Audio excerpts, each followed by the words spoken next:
Hi, I'm Dean DeMarzo. And I'm Tori DeMarzo. And this is Relatively in Tune, where we talk to creative people and the people close to them. Today, our guest is Victor Franco. He's a singer, songwriter, producer, incredible guitar player, all around just amazing musician. He's worked with Lawrence, Charlie Curtis Beard, Jacob Collier, Brass Tracks, Stacey Ryan, everybody.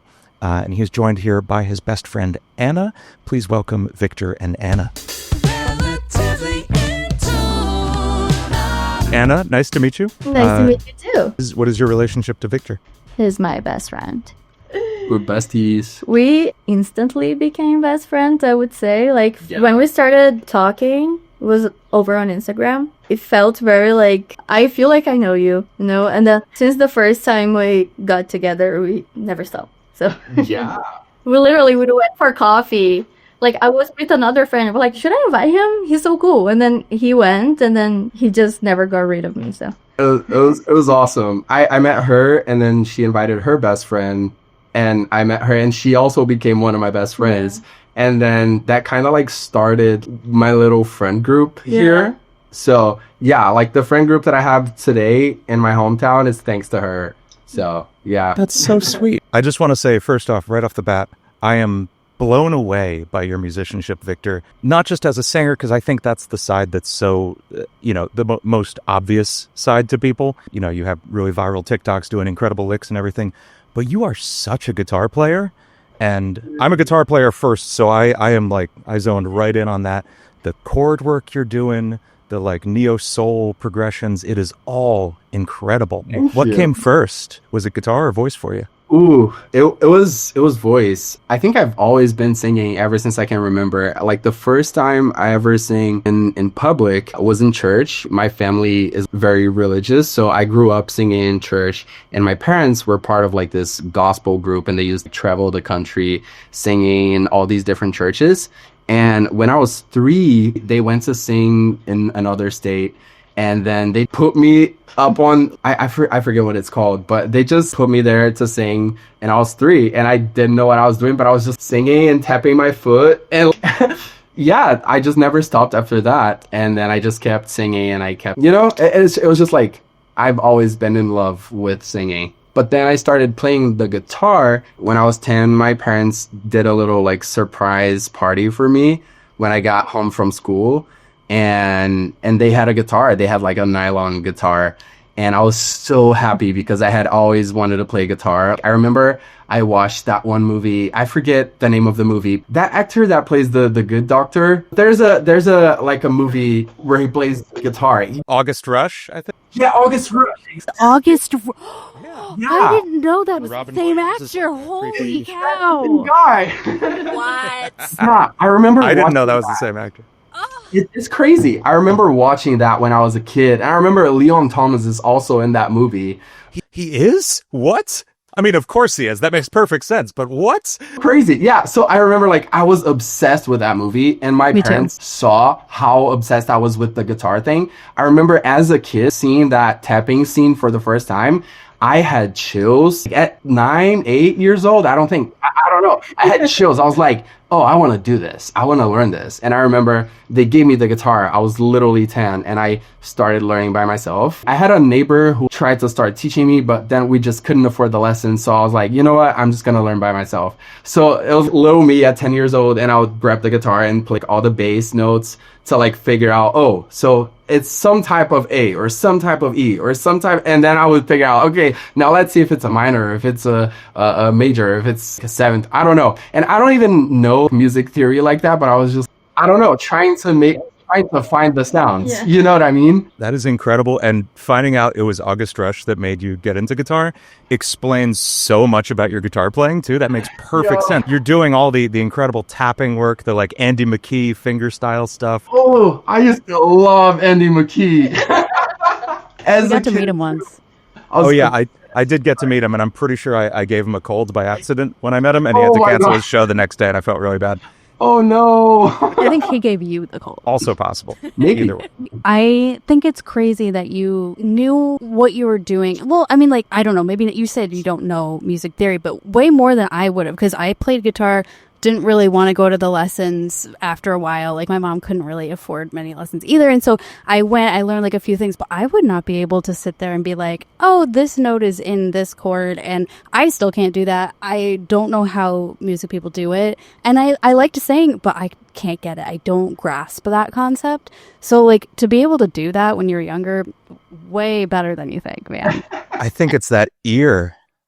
Yeah, the Bro, drive to do it. Thank you. I really appreciate that. Do you find that helps you with your runs in singing? Oh, yeah. I feel like a lot of my runs now come from not my understanding of harmony itself, but like, it's just the feeling of harmonies. I don't know theory. So like, I don't know exactly what I'm doing when I'm doing runs and riffs and stuff, but I usually just like follow where the harmony is leading me, you know? Like I just try to feel where the next note is and like I just let it flow through me rather than like trying to actively think, oh, I'm gonna do this and this and this.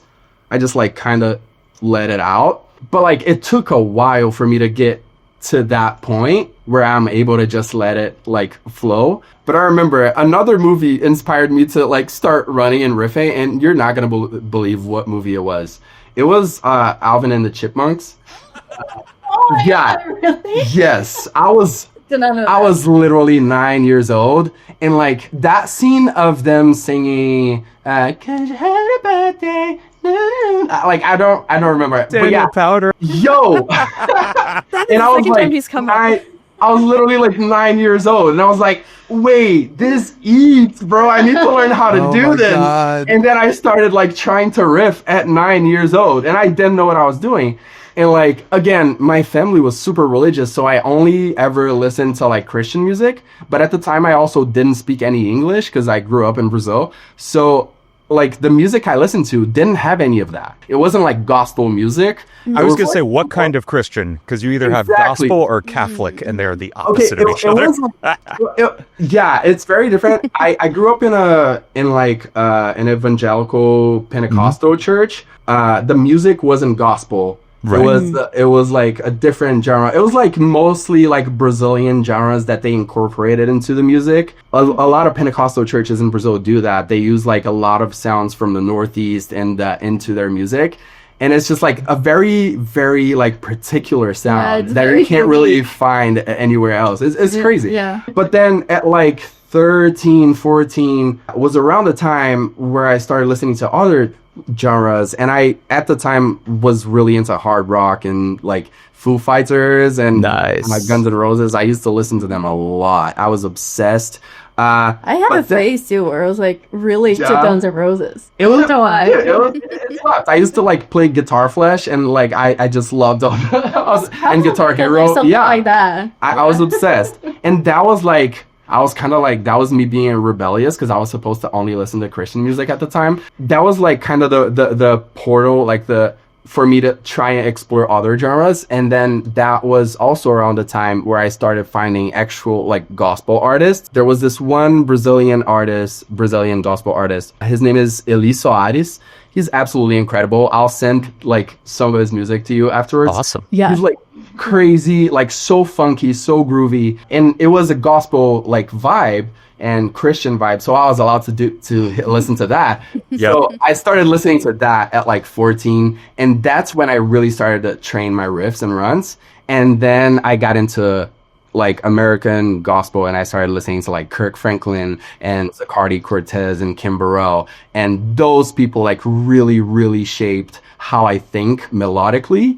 Like a lot of my riffs, a lot of my runs, a lot of my melodic ideas come from gospel music and from like soul. But yeah, I only got into that like later in my life a little bit, like 16, 17. And Anna, do you sing too? No. No? So you don't have any musical background, or? I like to think I do, but I don't. She can sing. She can sing a little bit. She can sing a little bit. Yeah. She's not giving herself enough credit.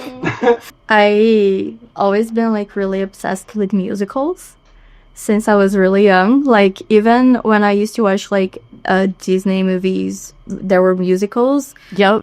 Like I loved the songs, and when I was growing up, I kind of started to get into Broadway musicals, and like that's kind of something that I really love. And I like to sing that, but I cannot affirm that I can sing, you know? So that's about it.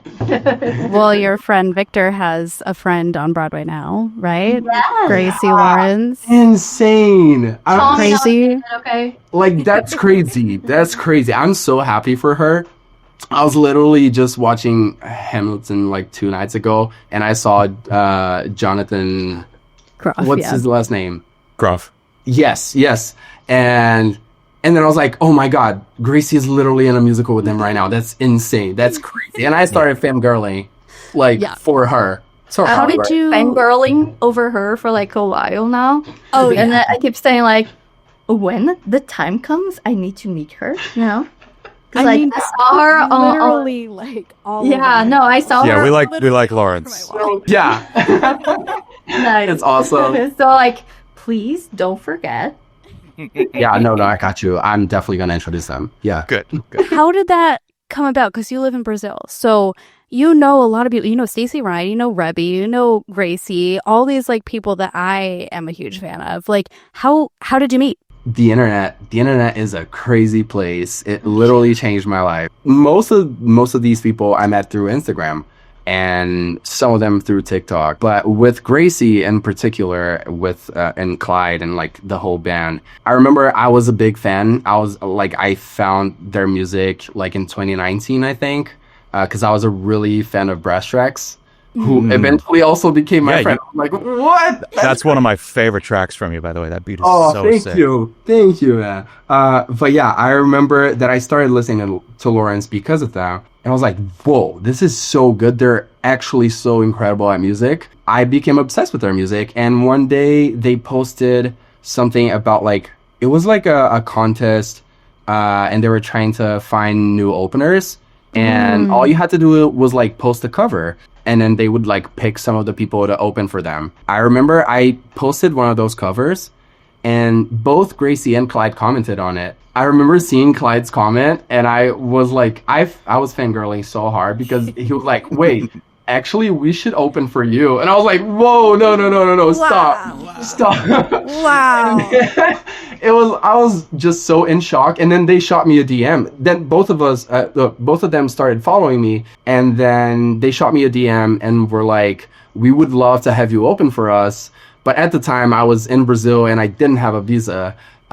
So I had to say no. I was like forced to say no to opening for Lawrence, which was like one of my dreams. It was brutal. Eventually, when I did get my visa, the second time I tried, I was like, wait, I'm actually going to New York now. I flew into New York and then I went to LA after that. And then I just shot them a DM and I was like, I'm going to New York and I would love to do something together, to like work together, write something, or just hang out. And then like we connected our teams and made the session happen. And then I went over to their place and we wrote Glad I'm Not Alone.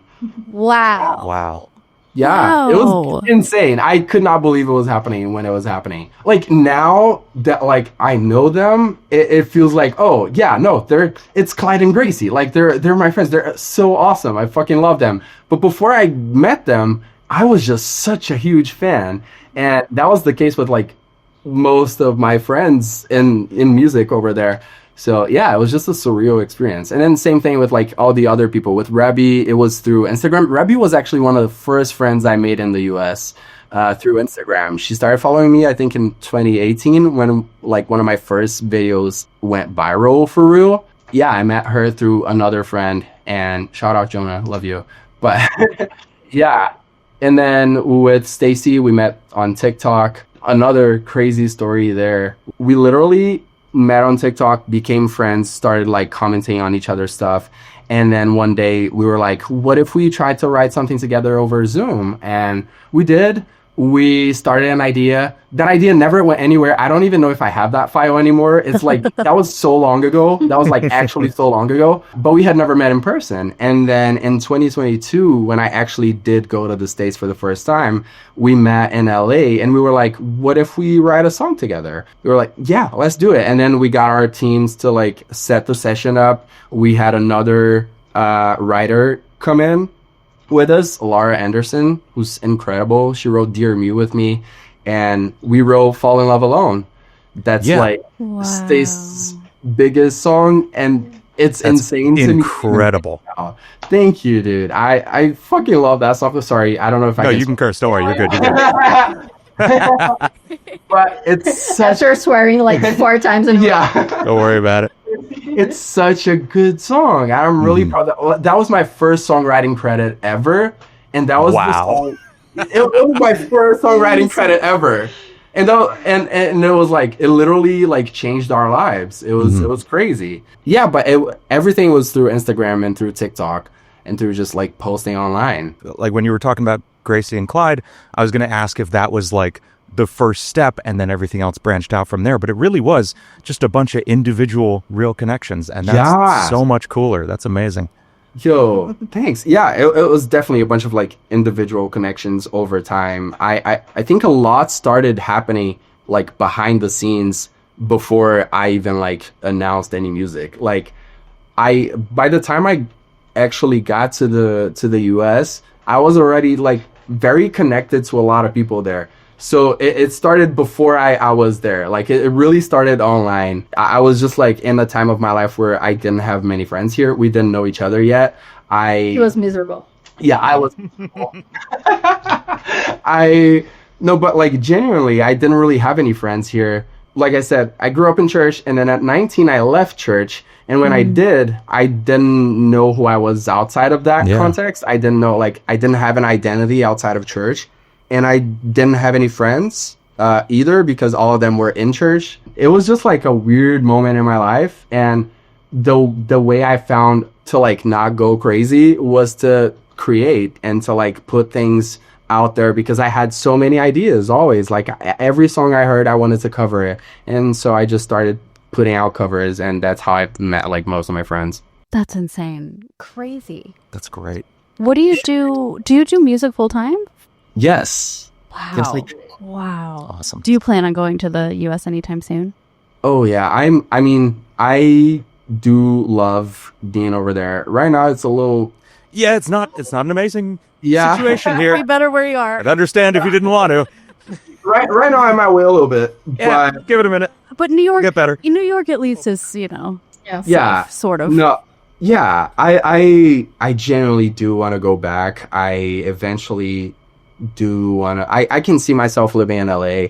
That city has my heart, and some of my bestest friends are there as well. And like career wise, it just makes sense as well. Mm-hmm. Yeah. But it's something that I'm not like in any kind of rush. I was before, but it just like brought more like resistance and frustration. So I decided to just like, wait, what can I actually do now? I can focus on so where I am. much online. Yeah. You've already achieved so Exactly. much just through Instagram. So- That's incredible. Yeah. So I just like try to focus on that. And yeah, whenever I'm meant to come back, I'm sure that I will be back. But for now, we're having a good time in Brazil. Yeah. That's good. I want to know more about how you two met. You said it was over Instagram DMs, like many other things in your life. What was the first like common thing that brought you together? Where did it start? I don't remember. I don't even know. I don't That's- even know. That's so funny. I don't know if like he followed me or I followed him. don't But I even- remember like, you were like, oh, I'm performing and you could come, but I couldn't on the day, sorry. Yeah. Sorry, next time maybe. No. But we just kept talking, and I was like, how do I not know you? Because like you were amazing. Like he followed me, and I was watching his videos. Like, how do I not know you? Like, why are you not everywhere? You know, we kind of got to talking, and we just really never stopped. Like I said, I went to coffee with my friend. I'm like, oh, should we invite him? Because I was just talking to him, like, and he came. It was like one of the few times in life that I was spontaneous and he was spontaneous too. Yeah. Yeah, like it kind of matched. So because usually we don't do that. We need plan. It just became something like familiar. Like I said, like I feel like I know him, and I live next to him my whole life. It's crazy. It's like 5 minutes away. I don't know. I just feel like it was like a friendship that was meant to be. For sure. Yeah. I truly believe that like there are people that are meant to be in our lives. I'm a very spiritual person, even though like I left church, I'm very spiritual and I believe that everything happens for a reason and that like everything that is like everyone who's in my life is meant to be there. And I think that was definitely one of those friendships that were just meant to happen. And you won like the lottery of Instagram, like online relationships. I don't know, but like you're like the luckiest person on social media. He could have met like a lot of weirdos, but he didn't. He just met really great people. that is really true. That is very true. Not the case on the internet. Exactly. Yeah, I feel very lucky. I feel very blessed that like I've been attracting like really amazing people everywhere. My friends here are like family to me. My friends there are like family to me. I literally lived in the US for pretty much like 8 months total, and I never had to like go to a hotel or an Airbnb. Like it was literally just Airbnb, or I was literally just like staying on friends' couches or like guest rooms. Like it's But it speaks about you and your personality and your like relationship with people. Cause like there are friendships where like, no, like get out, like I'm tired of you. And like it speaks volumes about you. And the energy you put out too. Oh, you attract the kind of the people you are, you know. I agree. Oh man, don't let me cry, bro. But this is actually really true, because what I felt from you is like I felt heard. You know, like you were not like in a rush to talk about yourself. You know, even though you're like this amazing person. Aw. So I think that makes a big difference. Aw, I love that. That's so cute. You're being cute today. Don't say that. They're gonna think I'm not cute. You're gonna think I'm a bitch. No, she's a very cute friend. Yeah, I'm just giving her a hard time. Yeah, I would love to know more about the production side of things for you. Obviously, you're an amazing songwriter. How much of your stuff do you produce? Is it like all of it? Like, on my last album, fully, I produced 2 of the tracks, and then I co-produced like 3 others. Awesome. I remember I produced "Break My Heart." I produced "Dear Me." That was the first song that I was like so proud of how it turned out. "Dear Me" was like my favorite song when I finished like making the album. Was that the closing track? Yes, it is. It is the last track. That's beautiful with the verse in Portuguese at the end. Oh my god! Thank you. The way I cried when I first listened to it, it's like I was like ugly crying and sobbing. But I was not expecting it, you know. And then he just started singing in Portuguese, and I like lost it. Oh man, yeah. That one was like my favorite to make in that album, and like not my favorite to make, but like of how it turned out, it just felt very special and very, very, very personal to me. But then I started producing more after the album came out. Like I feel like I started producing in 2019, so when the album came out, it was like 2023. Mm-hmm. Yeah. So like I produced it around 2022. So I only had like a couple years of production. That's crazy. Thank you. I honestly didn't feel confident enough in some of the things in the production at the time. And like now I feel a lot more confident in my production, and I started doing a lot more production work after the album came out. And like now it's like my main like thing that I do is produce. It's literally what I do for a living. What software are you working in? Okay, so I know that's very unusual, but I'm on Studio One. Oh, nice. Yeah, that's a rare one. That's awesome. It is a rare one, right? I don't know a lot of people who use Studio One. Whenever I bring it up, people are like, "Oh, and they have no idea what I'm talking about. Because like everyone's on Logic or Ableton or Pro Tools. It's like always one of the 3. But yeah, Studio One is awesome. I love it. It has Melodyne and vocal line integration. That's all I need. Yeah, that's everything you need. Yeah. Yeah. I don't know any of those words. Me either. Yeah, I'm one of those outsiders as well. This is like a program that came out, I don't know, maybe 6, 8 years ago, 10 years ago. And I remember everyone I knew who used Pro Tools, like tried it out, and half of them switched to it. Like that's how legit is. I was too scared to try it. I was too deep in my Pro Tools workflow, so I'm still so over there. proud. But it is fantastic. It's the kind of thing I should switch to eventually. Yo, it's so fun. It's so fun. It just like really, truly felt really intuitive when I started learning, you know? That's awesome. And you play piano too? You play keys?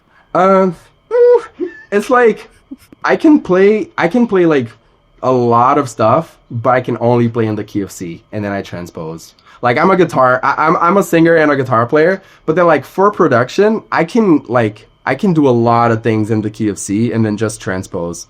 That's great. Yeah, you know, it's just like that's super real. I love that. Yeah. That's great. Like for production, it's enough for where I'm at right now. I do really, really want to learn piano. Like I genuinely just haven't like been able to make it a priority so far, but I do want to get more into it. But yeah, I have some instruments over here. Let me see if I can. Let me see. It's real quick. Nice. I have my guitar, my bass, my microphone, and over there, guitar and my keys. What mic is that? It's an AKG C214. Awesome. Yeah, but most of my album I recorded on it. Nice. Yeah, That's great. I want to get a 414 eventually, or just like. I mean, that's the one to get. Right. It's a nice mic. I do like it. I never get to talk about this stuff. Because like I don't have a lot of like producer friends here. Yeah. So I'm just like, whenever someone asks me about my equipment or like my workflow, I'm like, wait, let me show you something. I can understand because we have a 414, but I don't have anyone to talk about it with. She calls it the peanut butter chocolate microphone because it's like gold on one side and black on the other, and you know. Makes perfect sense. Yeah. Yeah. So, No, I'm with them. that's what I have. Whereas the two of us are like, we have no idea. Before we started, he was showing me like a few things he's working on, and like, I want to buy this thing, and I'm like, that doesn't exist in my life. I have no idea what it does, but it's expensive. Got it. Yeah. As the years go on, I become less and less of a gearhead with that stuff. I mean, you recorded a song with Lawrence. You have, songs with millions of streams, and you recorded on an AKG 214, and that's plenty. Like, is a 414 going to make you that next hit song? I don't know. Exactly. No, exactly. It truly is about like what you're actually making, how you use your tools at the end of the day. It's funny because when I was in LA the last time, every time I get into a studio, like I don't have like the same kind of setups as like most of the producers that are there, because like everybody has like an Apollo Twin and a Mac at least usually. And those are just like so expensive in Brazil that when I was like making my studio and putting everything together, like what I could afford was a Focusrite and a Windows PC. And that's what I did. And that's what I use still to this day. So like when I got into the studios, I remember this one time I went to do a session with Vincent and Jensen McCrae, and we went to the Warner Chapel or the Warner building in LA. I had such a hard time setting up my stuff just because like everybody uses like Macs and like Apollo stuff, and I'm like, I'm sorry guys. Yeah, but you can do like I be making music. I be making the sounds on the Focusrite and the PC. You know, we're recording this on a Focusrite right now, literally. Let's go. It's fine. It's great. Exactly. I have songs on TV shows I did on a Scarlet Solo. It's fine. Exactly. That's what I'm saying. It's how you use the tools, bro. Do you guys have any crazy stories that you have about your friendship that you want to share? I don't know. I don't know if we do. I don't know if we do, because we're both like very anxious people. We don't do crazy stuff. We do a lot of crazy stuff. Tell us a very normal story. You have. I mean, what's your favorite? Something that's like really funny that keeps happening to us and that we don't notice is that we keep like messaging each other around like angel number times every time. Yes. Like I don't know why. Craziest we can get for you. Yeah, honestly, like every time we will text each other, we're looking at like 1111, 444, 222, like every time, and we're like, wait, what's going on? I did not mean to do this. And we don't notice because his phone the time is set up like Like it is in the US. Like it is in the US. Military time, because that's what we use. That's what we use. Right. And like I don't even think about it when I'm texting, and sometimes it's like 444. It's crazy. That is crazy to me because it's like you don't understand. It's like the amount of times it has happened is what makes it like so crazy to us because it's happened too many times. You know what's really weird though is that right before we recorded, the last time I looked at my phone was 222. Yep. You see what I'm saying, Like bro? not even so joking with you. Like I was like, so lucky. The universe is on our side. That's It's great. So fun. I would love to know what is the next big plan you have? What is the thing you want to achieve over the next like 2 or 3 years? Oof, that is a great question. I mean, I would love to like 3 years from now have put out another project. I'll definitely have put out another project by then. I think the main thing that I need to do first is get my O1 visa. Mm-hmm. Once that's out of the way, then like I'm back on like work mode, and then I'm back in LA and back in New York.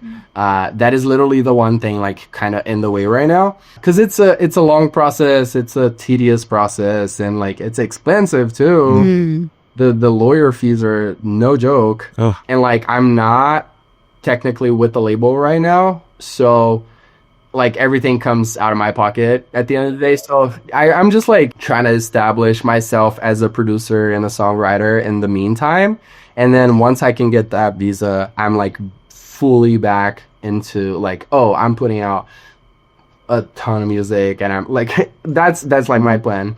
But I'm currently just like working on producing and mixing stuff and writing stuff for other artists and for like commercials and stuff like that. So my main plan for now is to establish myself as a songwriter and a producer, like establish myself like further, I think one of the best parts about that, taking that time to do that, you are going to build up so much like recurring passive income from that too. Yes. The streaming royalties, the sync licenses for those commercials and TV shows and stuff. That keeps coming in. It over time. It really helps even stuff out. Yeah. My brother literally just walked in. Yeah. That's okay. That's the thing about like a lot of Brazilian families. I feel like they don't knock. They just. They just. That's literally how it happens. I had to like sit down because I live with my grandma. And I had to sit down with her and be like, you need to knock. Oh. Like, I feel like you're invading my space.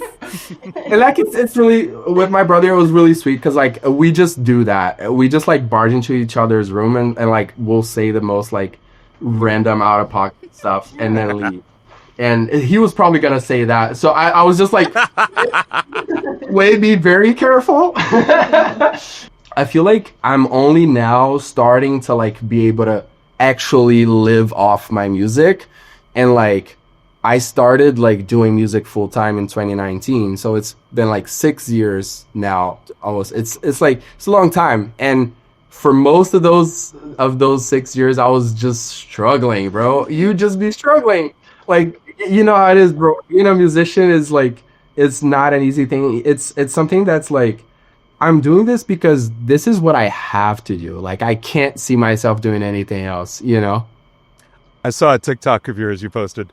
You were like, I have to get famous. I planned my whole life around me being famous. Exactly. I don't have any plans if I don't get famous, so I got to do it. Exactly. I'm like, guys, like, I'm counting on it. Like, there's and no it's other working. option. I'm really excited. I'm kind of planning my life around him being famous. Victor kind of has to happen. That's good. It is. So that's valuable. What I do. I planned it around him, and then he was able to finally like. Yeah. It did take me 20 years, but I made it work. Bigger in the scene. Let's like, go. All right. Yeah. It's a slow burn, but it is. It's a very slow burn for me, but it worked. But it feels very rewarding. Like, I'm not gonna lie. The first time I got like a big like check from publishing and from royalties, I was like, whoa, I did not know that you could actually make money off of music. Like, yeah, that's crazy. That was not my reality. It wasn't until after I recouped my publishing deal that I was able to like, oh wait, no, you can make money off music. What? And then I felt more confident, and then it just like it was like a butterfly effect. Is that was it? What it's called? That's the thing that all new musicians should hear is that, yes, it takes a long time, it takes a lot of work, but also, yes, you can make a really great living doing this, and it's fantastic. It is. Yeah. It's so lovely. Sync licensing, and like it's so good. Just like making music for movies, and is a dream that I have, to like make a soundtrack for a movie. That is definitely something that I want to do in the next few years. Same. We'll see how that goes. Yeah, let's go, bro. It's gonna happen. I'm manifesting right now. Yeah, That's so cool. I could totally see it. I really hope you do. Like everything, I feel like when you said, oh, like you can make money off of like the royalties or whatever, I like probably am part of your, like I listen to your songs Paying your bills. so much. I'm like, oh, that's so me. I appreciate it so much. So funny, but I would absolutely listen to like anything that you do. So I hope you continue to grow and yeah. I feel that he was showing me like things that he did for like commercials and things like that. Like this, why is this so good? Like I don't usually see that in commercials or anything. That's The fun. real life August rush, right? Yeah. That's crazy. That's crazy. The thing is, like, a lot of this stuff, I never really like the one side that not a lot of people see is like how many no's you have to get behind the scenes until the yeses come. Yeah, like I have a couple of like really cool like placements that like absolutely changed my life. But there's like hundreds and hundreds of ideas that I sent in that I never even heard like anything back. Yeah. And like people just don't see that, because that's like a lot of work that you're doing with no guarantee, like no guaranteed return. You're just like, I hope this works, but I don't know. And like trying to balance that with like paying your bills can be so scary, but it is possible. And that's like what I'm realizing only now, like 6 years into doing this full time. I'm only now realizing, oh wait, no, I'm actually like, I'm gonna be okay. How do you deal with that rejection? How do you deal with the no's? Whew. Okay. So initially it was a lot harder for me. Just like in general in life, I've always had a hard time with the concept of rejection. Just like, oh, there must be something that I'm doing wrong. But then eventually I was like, as I grew into my spirituality and like therapy and all of that, it truly became something that I think I just believe that everything happens for a reason. Like at the end of the day, I really do believe that. And I didn't, and I had to like lie to myself for a while, and just be like, oh no, I'm okay. Like the money's coming. Yeah, no, for sure. Like the placements are coming. I just got to keep going. I just got to keep posting. And I remember before anything worked out for me at all in music, like I was already doing it. I've been posting videos on the internet since I was 13. Since I was 11, I think. Like I've been like trying my entire life. The first viral video was at like 18. So it was already like years after I started. And then I only started making money years after I started. Like after some time, you start building like some sort of resilience. You start building some like a thicker skin, and you start being like, wait, like there are good moments. I just gotta keep persevering. I just gotta keep going. And that was like a huge conversation that I had with my manager the other day, because we got on the phone because we were trying to negotiate this deal, and I was very confused about a bunch of things. And we called, and she said something that stuck with me. And she was like, the only difference between like the people who succeed and the people who don't is that they keep trying. It's as simple as that. I know it sounds cliche, and it sounds like so, but it is true. All those cliches are true. It's why we say them. Exactly. Like there are so many talented people in this world. It's insane. But the ones that are going to be seen most of the time are the ones that are putting themselves out there in order to be seen. So I just started to be like, you know what? I'm just going to put it out there. Like whatever I have to do, like whether it's a video, whether it's a song, whether it's like, I don't know, a fit check, anything. I just want to create. I just want to share like who I am. And like, I feel like everything is art to me. Like to me, my clothes, the way that I dress is art. To me, the way that I decorate my room is art. To me, everything I do is art. And I just try to like express that in everything that I do and in everything that I say at all times. And I think that if people see that and they like that, if they fuck with that, they're going to stick around. And the ones that are meant to stick around will. And I just started believing that, you know? Like Anna. Sticking around. Exactly. The ones that are meant to stick around will. And that applies to friendships, but that also applies to like the people who are going to listen to your music, the people who are going to support, the people who are going to go see you on tour. You know what I mean? It's like, you got to put yourself out there. Otherwise, they're not going to hear you at all. So yeah. Then again, like I literally cannot see myself doing anything else. I've worked with other things. Like I've worked in a grocery store for 10 years and I worked as a graphic designer for like 3. And I was like, I hate this. I don't want to do this like ever again. It's terrible.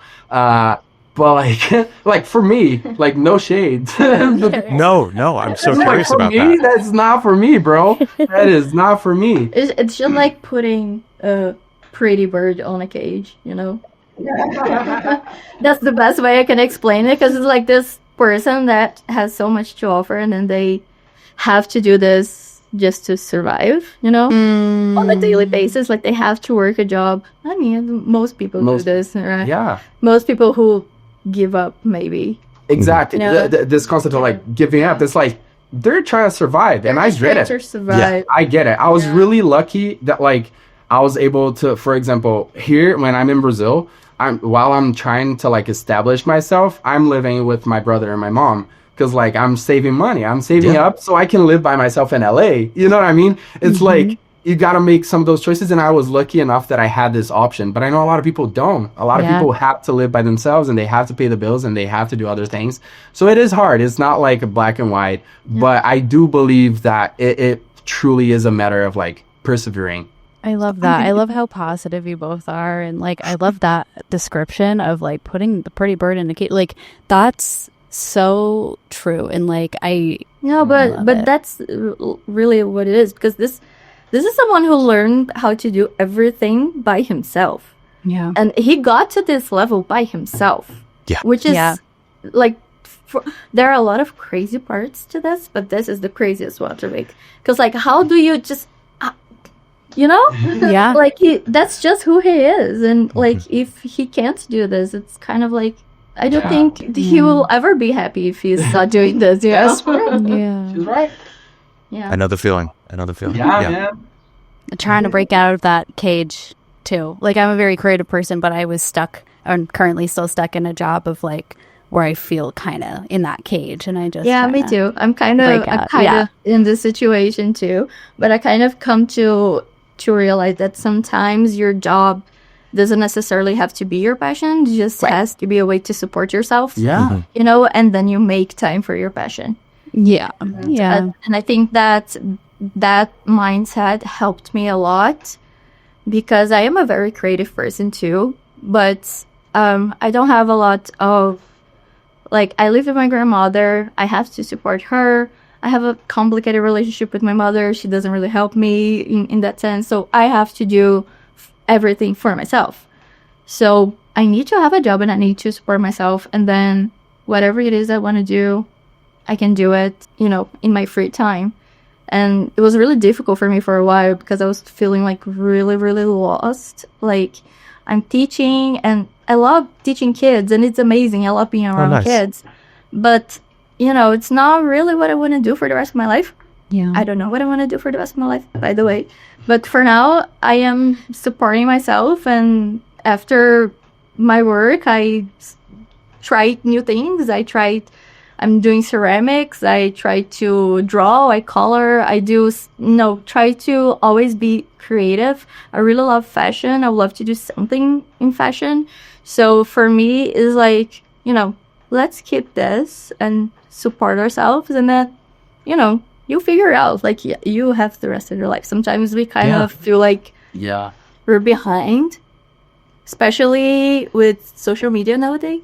Yes. I hate like my brother tells me that I always sound like a old person, like, oh, it's the phone, but It is the damn phone. but it is It the is. Yeah. no, so like it's in the comparison sense, like I compare myself a lot to people, and there are so many people my age who are so successful and they have all these things, and I don't even know what I want to do, you know.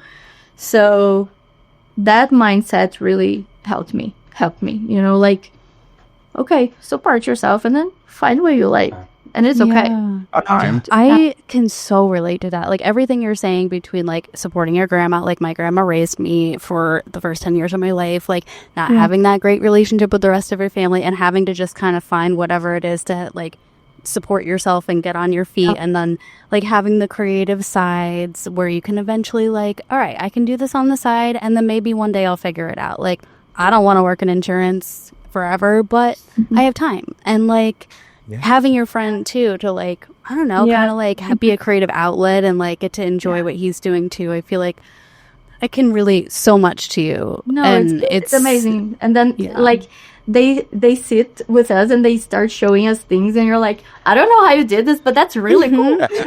Yeah. Like you're pressing all these buttons and making this beautiful thing. Like, how do you do this? Great. He was showing me before we started, and I was like, okay, that's crazy. Anyway, Aw. yeah. Oh yeah, dude. But I feel like I do work. I can. Let me phrase it correctly. I feel like I can put out my creative side a lot with the kids, which is something that really does make the job more enjoyable. Like Mother's Day is coming up here, and we're doing like Mother's Day cards and painting and doing like all these little things for them to give to their mother. And like it's crafts, but it's so fun to do, you know? Yeah. Especially with the kids, because And they it's important. They need to be doing yeah, that. It's they so feel good. so excited. Like they are we're doing a painting for their mothers. Like they put their handprints, and then they're gonna write things on top. And I teach English. That's why I can speak very well. Yeah. I teach English, and I teach kids to speak English too. And they're going to write in English, and they feel so proud when they finish. Like, oh my god, I did it!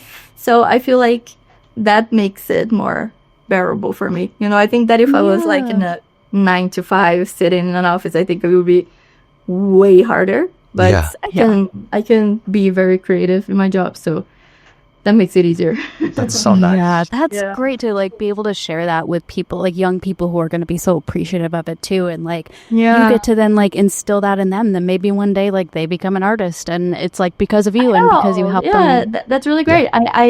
I've had a few moments because I teach kids, but I also teach adults who are like trying to move out of the country, get a better job, things like this.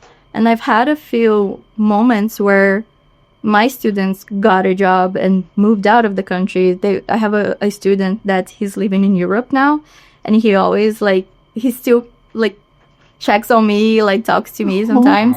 And I feel so proud because like I was part of that story, like, and students who were able to get into university because I helped them with their English, and it's part of the test to get into the university. So it's really rewarding. And I really do, you know, I like it. It's just not what I want, you know? Right. But I feel very grateful that I'm able to change people's lives like that. I think it's really... Oh yeah. Victor, do you have anything coming up you'd like to promote? Ooh, okay. I don't... She hasn't announced it yet, but we're literally gonna announce it in a couple weeks. But I have a song coming out with a friend. Probably next month.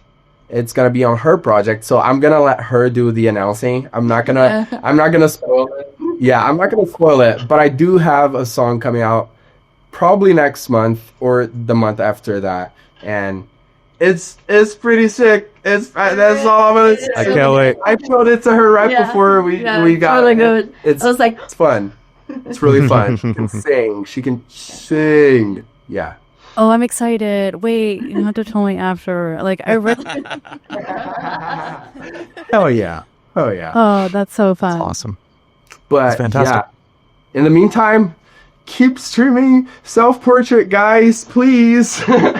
So good. It's Absolutely. pretty nice. Yeah. Tori It's will. so good. She's always listening, right? Ooh, Yes. I do have one thing that, yeah, I appreciate that. I do have one thing that I want to promote. I dropped a song with my friend Charlie Curtis Beard. Yeah. Yes. He is incredible. He's Stacy's roommate. Yeah.